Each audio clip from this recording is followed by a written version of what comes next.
Hello guys, আসসালামু আলাইকুম। রাজাস ব্লগে সবাইকে ধন্যবাদ।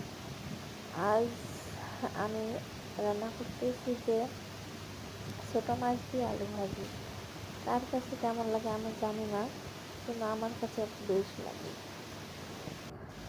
আমি আলু কুচি করে নিলাম, তারপর মরিচ, পেঁয়াজ, মানে অনেক ছোটো মাছে মরিচ পেঁয়াজ অনেক বেশি করে দিলে অনেক মজা লাগে, টেস্টি লাগে, তাই বেশি করে দিলাম। তারপর হচ্ছে হলুদ, লবণ, মরিচ সব একসঙ্গে করে দিলাম, তেল,